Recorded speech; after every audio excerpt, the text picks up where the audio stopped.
Bueno, buenas noches a todos. Bienvenidos al un ciclo de la conversación de salud colectiva. Este es un nuevo ciclo. El día de hoy vamos a conversar sobre la situación de la salud actual en Venezuela. Este ciclo de conversaciones, quiero recordarles que es hecho por un movimiento de licenciados y estudiantes del curso de salud colectiva o de la carrera de salud colectiva. Buenas noches a todos. Hoy tenemos un gusto de presentar al doctor José León Uzcategui. Él es un médico psiquiatra, doctor en ciencias sociales, docente del doctorado de salud pública y el posgrado de psiquiatría de Venezuela. Además hace parte del equipo de coordinación de la red LONGSODES, Red Latinoamericana de Organizaciones y Movimientos Sociales por el Derecho a la Salud, y de la red de salud colectiva ALAMES. Buenas noches, doctor.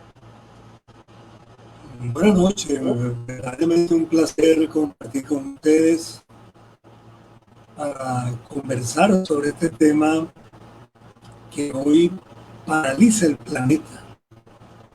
La situación actual de la pandemia en Venezuela desde la perspectiva de la salud colectiva.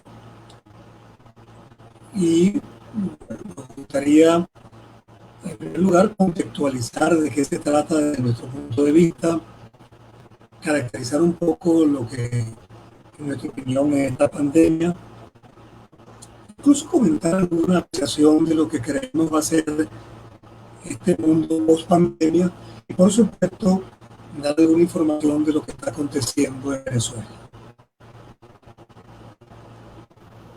Sí, doctor, antes de continuar, quiero decirle a todas las personas que nos están viendo en este momento que tenemos un problema con la imagen. Les pedimos mil disculpas. Ustedes sabrán que este momento nos ha tomado desprevenidos a todos con los temas de comunicaciones. Y antes de que usted nos empiece a dar la contextualización, a mí me gustaría comenzar la charla hablando de un artículo que usted escribió que se llama Coronavirus, una mirada desde la salud colectiva y el buen vivir. Y usted cita a Gilberto Rodríguez Ochoa, un filósofo y luchador social, diciendo: la peor enfermedad es la vida que llevamos. Me gustaría comenzar con esto, nuestra charla. Magnífico. Creo que de eso se trata, ¿no? Una primera consideración es que la tendencia mundial es a entender el tema de la pandemia como un problema médico, como un problema desde la perspectiva de ese enfoque biomédico, individual, curativo, hospitalocéntrico, y no va más allá. Y las enfermedades son caracterizadas como hechos individuales y biológicos. Y nada mejor que esta pandemia para colocarnos el asunto en otro terreno. Por ello, se fue la imagen. ¿Me están escuchando? Sí, estamos escuchándolo, doctor. Está bien. Gilberto Rodríguez Ochoa fue el primer ministro de Salud de la Revolución Bolivariana, acompañando a Hugo Chávez. Y allí está ubicado este tema diciendo: la vida que llevamos es lo que nos está enfermando. Y la vida que llevamos es la manera de alimentarnos, la manera de trabajar, de organizarnos, la manera de producir, la manera de criar los hijos, la manera de jugar, la manera de amar. Dime qué comes y te diré de qué te enfermas. Dime en qué trabajas y te diré de qué te enfermas. Nos estamos enfermando de la vida que llevamos. Y nada mejor que el coronavirus para mostrarnos, sea verdad la tesis conspirativa, que el coronavirus es producto de una conspiración del imperio norteamericano que creó el virus para destrozar a China, que es la potencia insurgente, o la tesis de que es el virus chino creado en laboratorios de Wuhan para enviarlo luego a Estados Unidos y producir 1000 muertes y destruir el imperialismo. Más allá de eso, sea verdad o mentira, la otra tesis que probablemente es la cierta es que la relación de los seres humanos con la naturaleza está construyendo una manera de vivir que está destruyendo la naturaleza y está destruyendo el equilibrio natural de la naturaleza.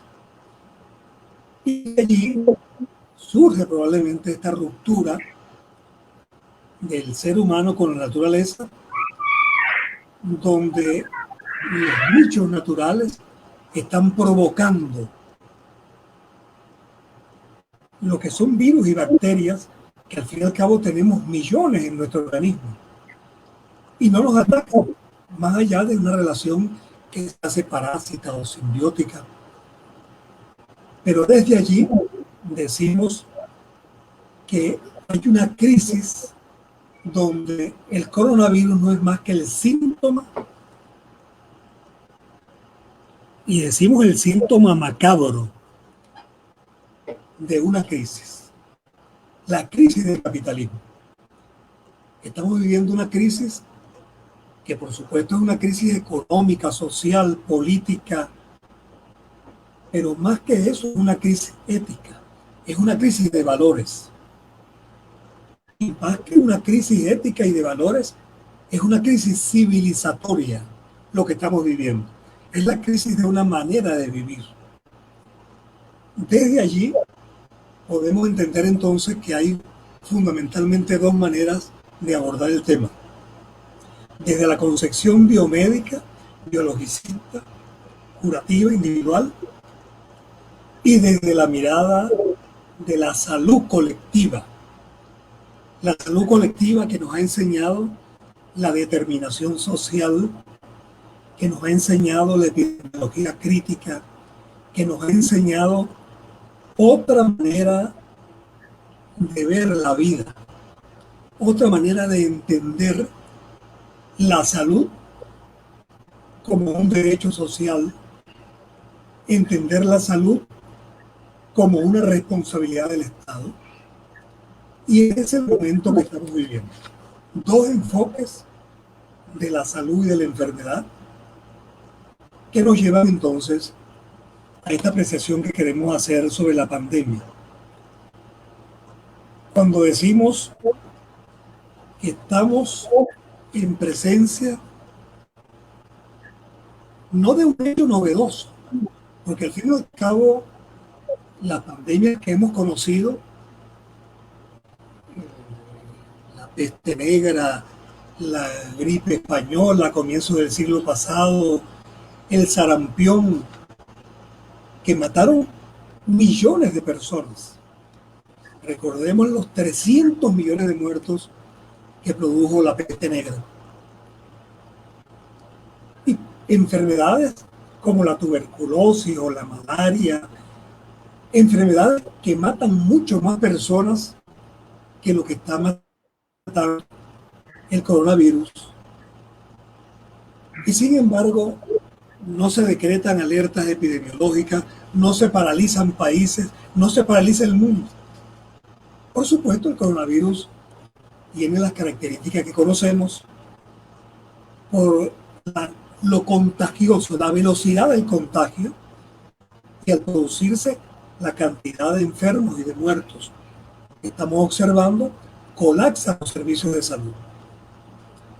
Pero el coronavirus también nos va desnudando el carácter del neoliberalismo, el carácter del capitalismo.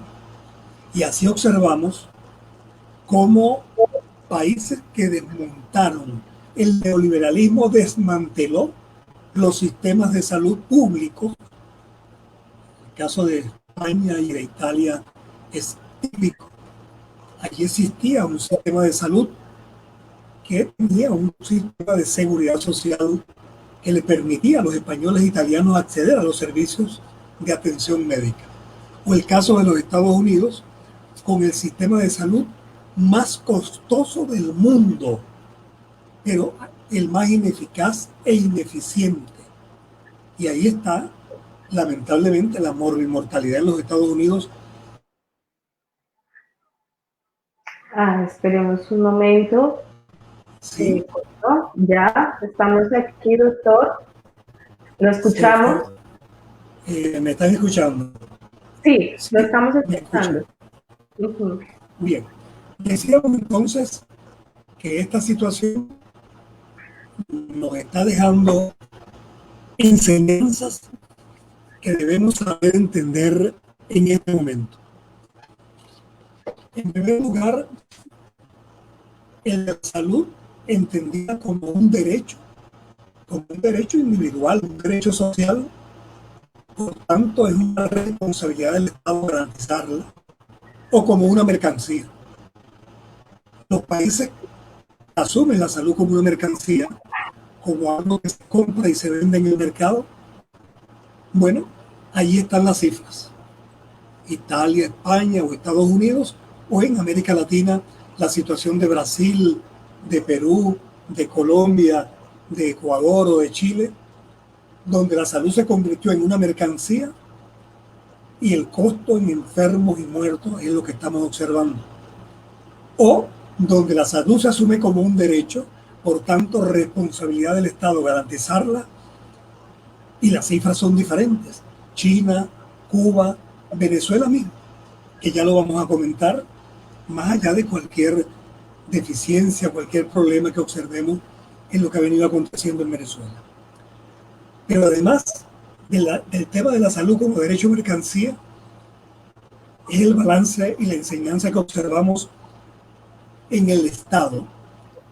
Todo lo que se ha venido argumentando de minimizar el Estado, hasta los sectores liberales hoy imploran, piden la intervención del Estado.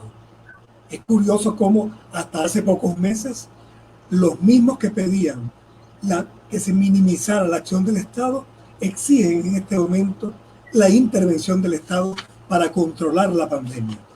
Esa es otra enseñanza importante que nos lleva a esa conclusión que hoy se hace universal. En cada país nuestro necesitamos un sistema público, único, universal, gratuito de salud. Brasil es un excelente caso. El sistema único de salud que la política neoliberal llevó a ir desmantelando el sistema de salud único de Brasil. Y ahí están las cifras de nuevo. Las cifras de la enfermedad y de la muerte. Brasil padeciendo las consecuencias de un desmantelamiento de ese sistema único de salud. Y en el mismo sentido, el impacto sobre el mercado, porque el Estado, el mercado y la sociedad son indudablemente los tres componentes. Históricamente tenemos el capitalismo, el mercado, controlando al Estado y a la sociedad. Luego ha sido el Estado, cuando desde 1917, con la Revolución Rusa, aparece el socialismo, pero que termina siendo un capitalismo de Estado. Y es entonces el Estado quien controla al mercado y a la sociedad. Lo que no hemos tenido, y ojalá que sea ese el gran resultado de la pandemia, la construcción de una sociedad postcapitalista donde sea la sociedad la que controle al mercado y al Estado. Para ello necesitamos que ese otro gran actor, que es la sociedad, que son las víctimas de este proceso, sean ahora los actores de este proceso. En la sociedad post pandemia tengamos una sociedad con la participación activa, consciente, crítica, organizada, y una sociedad donde la participación popular sea autónoma respecto al Estado e independiente en relación a los partidos políticos. Los movimientos populares. Las organizaciones y movimientos sociales deben ser autónomas respecto al Estado e independientes en relación a los partidos políticos. Y de allí se irá forjando esa unidad del pueblo con esa independencia política y organización, y con esa organización que permita acumular las fuerzas necesarias para que la sociedad que necesitamos, esa sociedad del buen vivir que surja en este proceso post-pandemia, permita construir otro mundo posible.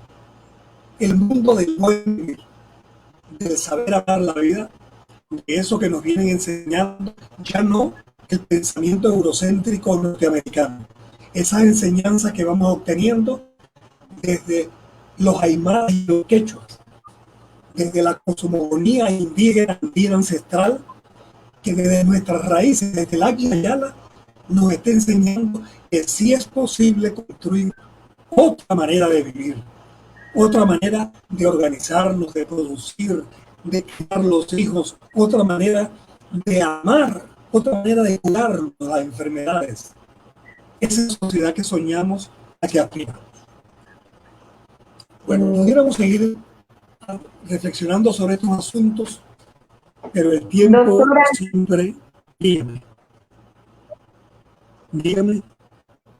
sí, antes de seguir con la situación de Venezuela, un gusto de verdad escucharlo. Tenemos algunas preguntas, algunos comentarios, Sí. que es muy bueno tenerlo aquí, que ha sido maravilloso. Y hay una pregunta de Caitlin Pino Parra que dice, ¿qué otras medidas de salubridad podrían ser aprovechadas para poder combatir este virus? Creo que es una pregunta bien pertinente, porque es impresionante que lo único a nivel planetario se nos aparece un enemigo invisible, está en el nivel de lo físico-químico con lo orgánico-biológico. No, el coronavirus no llega a ser ni siquiera un organismo, es apenas una nanopartícula.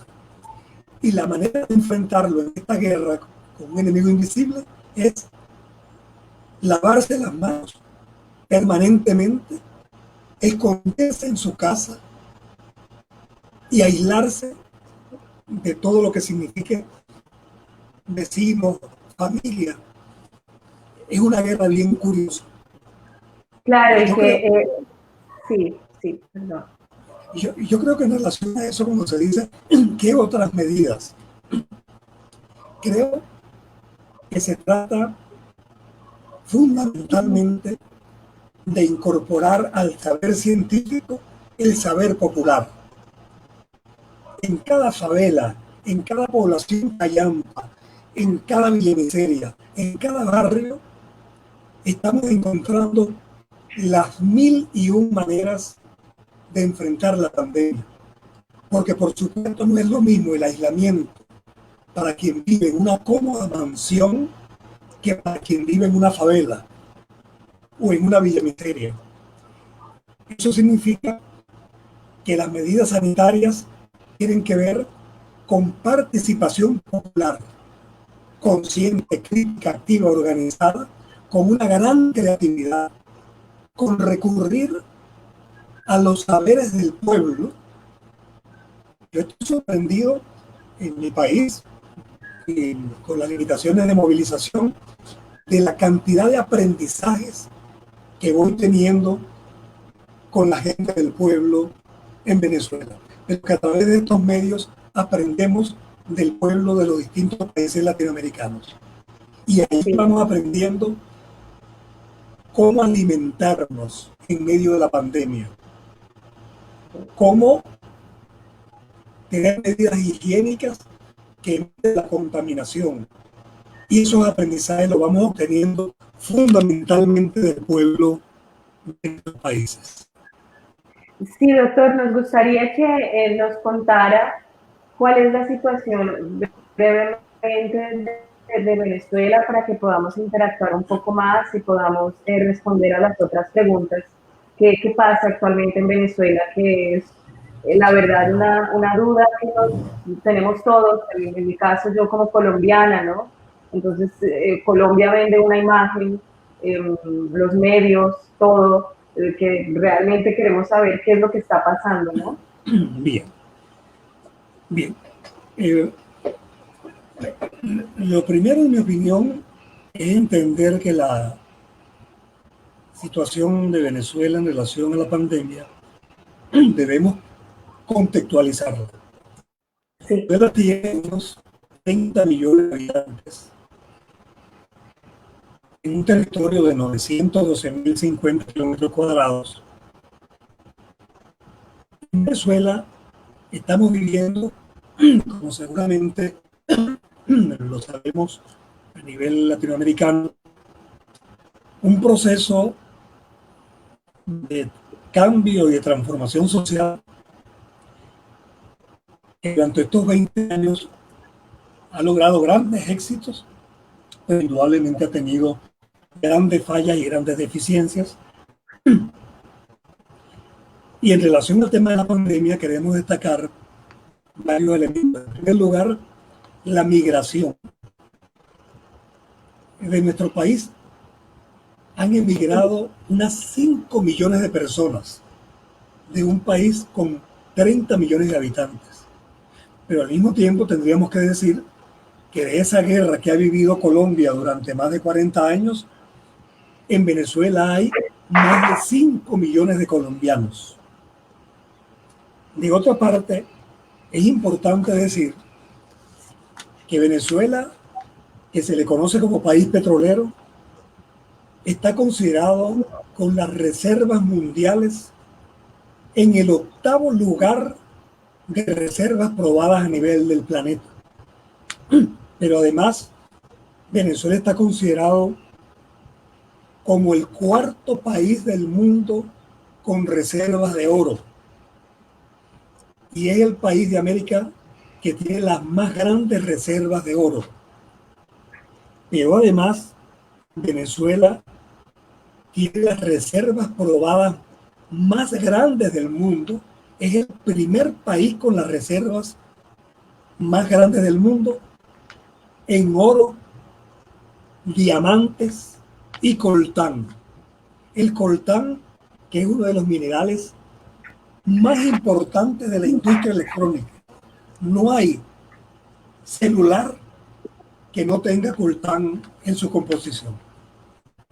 Entenderán entonces por qué Venezuela es tan importante para los Estados Unidos, por qué Estados Unidos quiere una ayuda humanitaria, entre comillas, para apoderarse de Venezuela.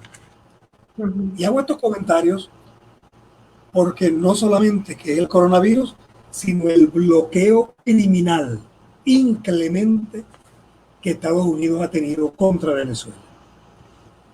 De manera que estamos hablando de un país en guerra, un país que está sufriendo las consecuencias de una guerra que se ha denominado guerra de cuarta, quinta generación, guerra económica, guerra psicológica, guerra tecnológica, y eso es una realidad inobjetable. Lo segundo que tenemos que decir, y creo que en eso debemos ser bien honestos, es que no es solamente la guerra imperial contra Venezuela, sino lamentablemente las fallas que hemos tenido en nuestro gobierno. La ineficacia, la ineficiencia, la incompetencia, el militarismo, la corrupción, todo lo cual agrava esta guerra imperial contra nuestro país. Y eso, por supuesto, se traduce en una economía destrozada, con unos servicios públicos que no funcionan.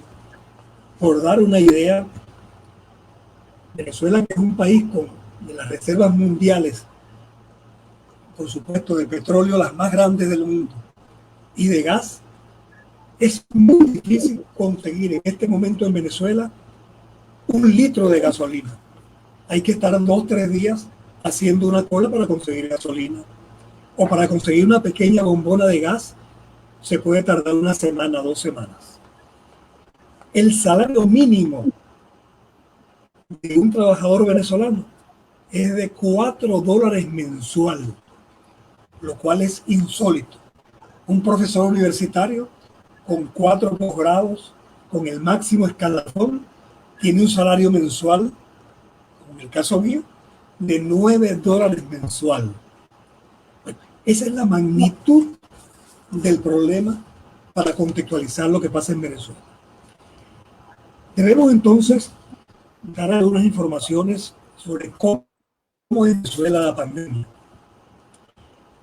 En primer lugar, es justo también decir que desde el primer momento en que se supo que había un caso de COVID-19 en Venezuela, eso fue el 13 de marzo, se produjo una intervención gubernamental inmediata.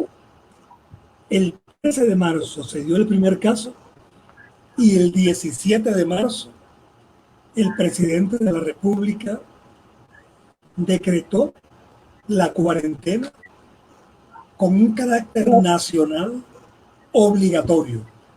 De manera que vamos a tener ahora mismo 60 días en cuarentena, una cuarentena que se cumple de manera estricta en todo el país, sin actividad comercial, fabril, educativa.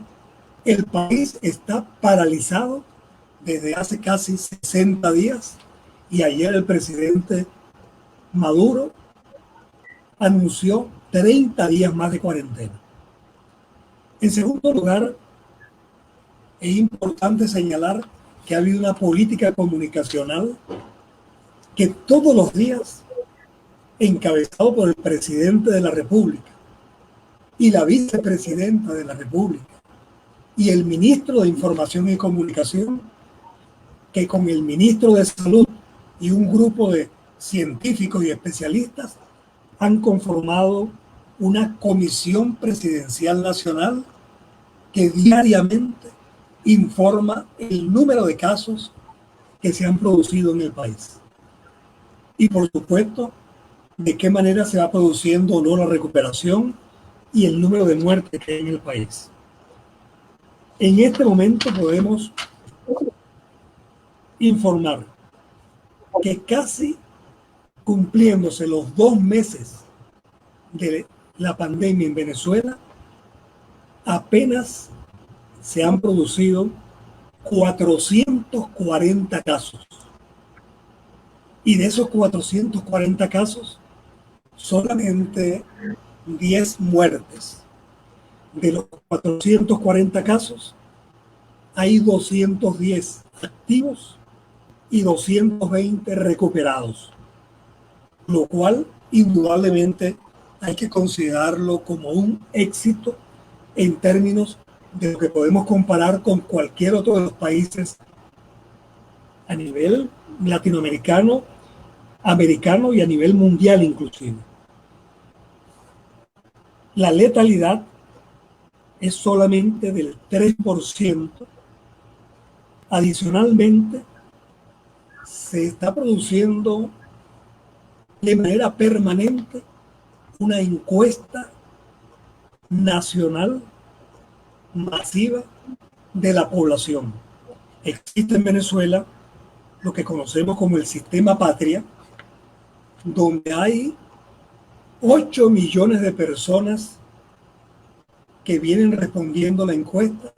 Este sistema Patria es un sistema que por internet permite que las personas estén en contacto permanente, porque por allí reciben bonos que el gobierno otorga a la población antes de la pandemia y que en medio de la pandemia se le asignan a la población de manera que pueda compensar, que pueda paliar su situación familiar, económica. Y estas 8 millones de personas se están encuestando de manera permanente para saber si presentan alguna sintomatología que pueda hacer sospechar que puedan padecer la enfermedad. En ese sentido, sí. Bueno, doctor, dígame. Sí, qué pena interrumpirlo un segundo. Tenemos unas preguntas del público. Tenemos dos preguntas.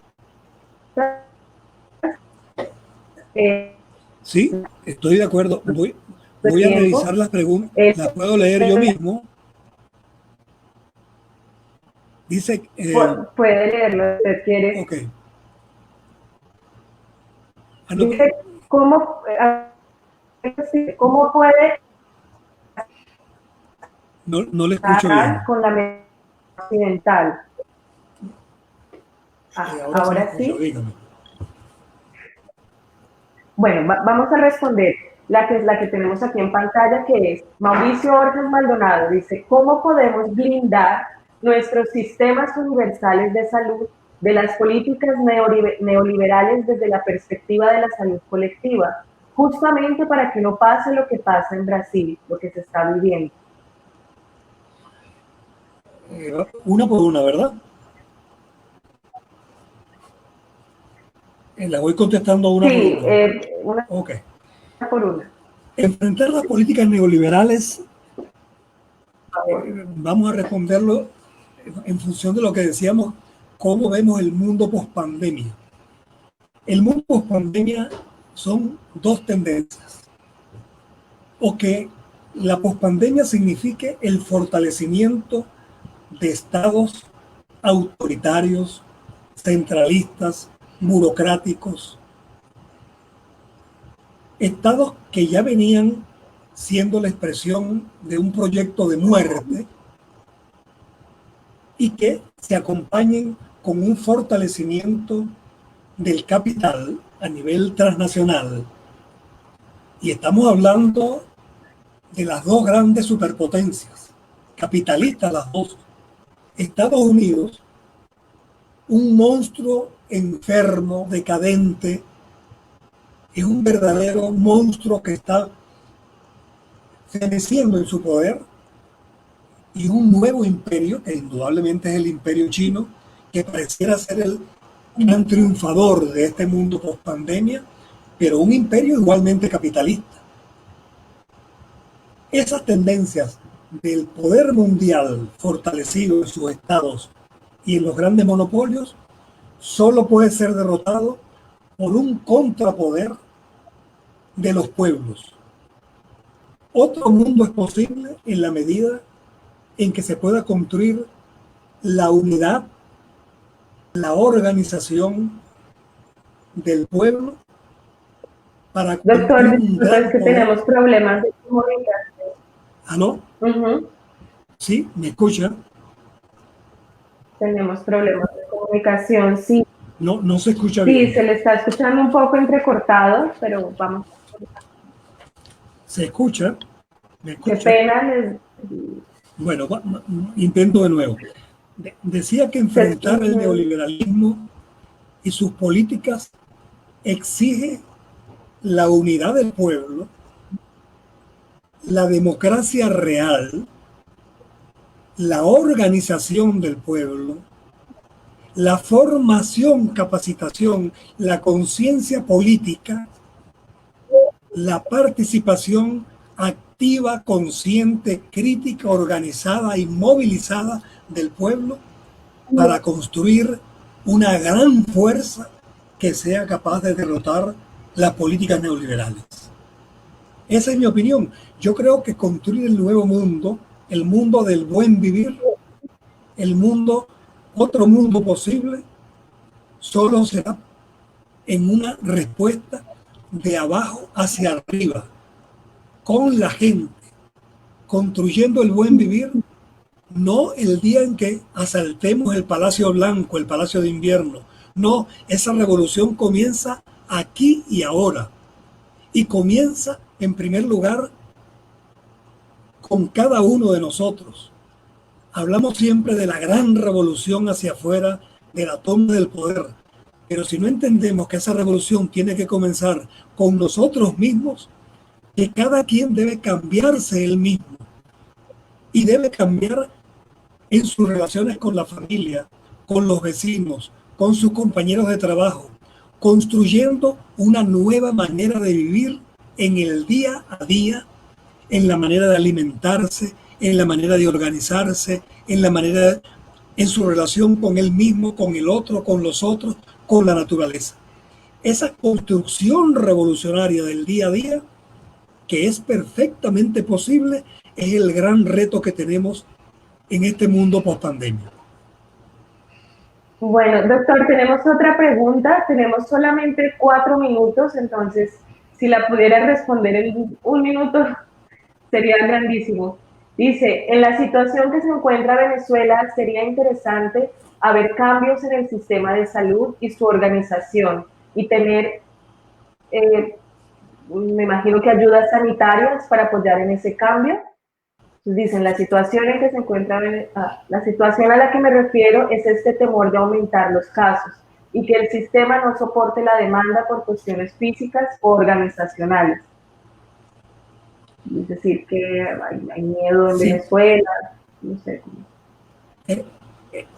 En Venezuela, contradictoriamente, el proyecto de Hugo Chávez en Venezuela era un sistema público único nacional de salud bajo control popular hacia la salud colectiva y el buen vivir.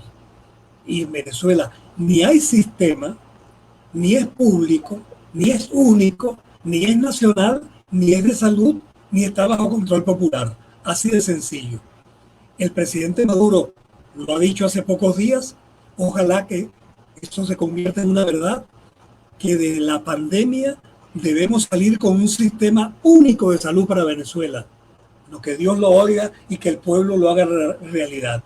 Necesitamos que el pueblo venezolano presione al gobierno para construir ese sistema público único de salud universal y gratuito hacia la salud colectiva y el buen vivir. Sin el pueblo, eso no es posible. Sí, tenemos otras 2 preguntitas, las últimas de la noche. Les pedimos a los que nos están viendo que nos quedemos 2 minutitos más. Dice así, a su consideración, ¿cuáles han sido las debilidades de los sistemas de salud en la lucha por el COVID-19? Así, debilidades cortitas. La primera debilidad es que ni son sistemas ni son de salud.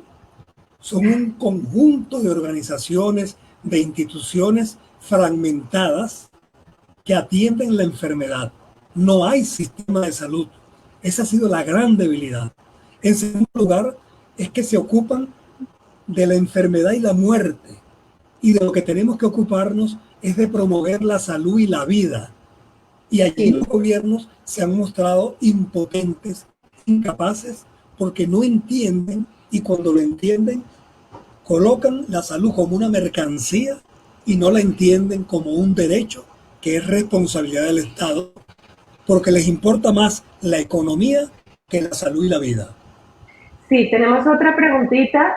Vamos a hacer 2 preguntas más, solamente tenemos 2 minutos. Qué pena que sea así. Lo que pasa es que yo no pude evitar escucharlo corridamente porque es muy bueno todo lo que está hablando. Dice, ¿cuáles son las medidas impuestas en Venezuela para la lucha contra esta pandemia? Las medidas son, en primer lugar, la cuarentena obligatoria. En segundo lugar, un mando único nacional encabezado por el presidente de la República, con el ministro de Salud y un equipo técnico que han hecho indudablemente una labor que no podemos calificar menos que de acertada. En tercer lugar, disponer de una infraestructura, a pesar de todas las fallas que tenemos en el país, de hospitales y centros de salud que están atendiendo a la población que aparece como casos sospechosos o que hay que atender por estar enfermos. En tercer lugar, ocuparse de las fronteras, porque Colombia y Brasil son los 2 grandes focos de infección de las personas que están ingresando por miles, personas que se habían ido de Venezuela. Y en este momento hay toda una protección en las fronteras. Y por último, el apoyo que se está recibiendo de China, de Rusia y de Cuba, con misión médica y con insumos que están permitiendo un apoyo importante para enfrentar la pandemia. Sí, doctor, teníamos varios comentarios, no pude verlos todos, alcanzarlos a ver. Teníamos comentarios como de Pablo Silva, que hablaba sobre el socialismo real, pero bueno, ahorita no tengo el comentario. Y yo quería hacerle una última, dice, en el socialismo real tuvimos las experiencias más significativas de construcción de un sistema de salud universal. El colonialismo nos impide de ver los logros ante la pandemia, como el ejemplo concreto del pueblo de Vietnam. Ok, se ha cortado. No sé si usted me escuchó, doctor. ¿Lo escuchamos? Es último, ¿no? Bueno, dice aquí, era un comentario sobre el socialismo real. Dice, en el socialismo real tuvimos las experiencias más significativas de construcción de un sistema de salud universal. El colonialismo nos impide de ver los logros ante la pandemia, como el ejemplo concreto del pueblo de Vietnam. Son comentarios que hacen los telespectadores. Sí, me parecen bien interesantes. Yo creo que eso debe ser tema desde la medicina social, desde la salud colectiva. Yo creo que el socialismo real, que se convirtió en capitalismo de Estado, en militarismo, en autoritarismo, en definitiva, el socialismo se convirtió en capitalismo. Es lo que tenemos hoy en China y lo que tenemos en Vietnam. Por supuesto que tuvo una época que en buena medida podemos hablar de un estado de bienestar capitalista, pero no hemos logrado socialismo en ningún lado. Y creo que ese es un gran debate que tenemos que sincerar los términos, si no vamos a seguir bautizando con un nuevo número. Ahora lo llamamos del siglo XXI, el socialismo. No hacemos nada con cambiar el número si no cambiamos el contenido. El reto es, yo termino diciendo con la consigna zapatista, el día que podamos colocar el letrero de los zapatistas en algún lado, empezaremos a hablar de socialismo. Aquí bueno, quien manda es el pueblo y el gobierno obedece. Ahí comienza el socialismo. Gracias, doctor. Solo la última pregunta, gracias a todos los que nos acompañaron. La última pregunta es, ¿usted qué piensa de nuestro movimiento, del MOCASAL, del Movimiento por la Creación y Reconocimiento de las Carreras de Salud Colectiva? Creo que ustedes son las parteras y los parteros también, la nueva salud. Si seguimos entendiendo la salud como enfermedad, seguiremos en la trampa en que hemos vivido este siglo. La salud colectiva, cuyos basamentos son la medicina social, la epidemiología crítica, la salud como un derecho social y no como una mercancía, es el nuevo rumbo, el que estamos a construir en América Latina. Creo que ustedes son esperanza para nuestros pueblos y todo el movimiento que ustedes están liderando y que no tengo ninguna duda se va a ir extendiendo por toda el Yala, que no sigamos llamando América, sino Yala a nuestro continente. Felicitaciones. Bueno, muchísimas gracias, doctora, a usted por acompañarnos. Les pedimos disculpas a todos los telespectadores por el tiempo, por los inconvenientes con la comunicación. Gracias, muchísimas gracias, doctor. Y los invitamos a que sigan pendientes a los otros ciclos. ¿Usted se quiere despedir, doctor? Me quiero despedir con una invitación. Voy a hacer una cuña. No hablé nada de salud mental. Los invito para el 27 de mayo a las 7 de la noche, hora de Venezuela, al foro que vamos a hacer también por Zoom, donde va a participar hablando de salud mental colectiva, crisis civilizatoria y buen vivir, con Jaime Breil, Alicia Stolkiner y este humilde servidor. Un verdadero placer, gracias a ustedes, y quedo a la orden cada vez que ustedes lo tengan a bien.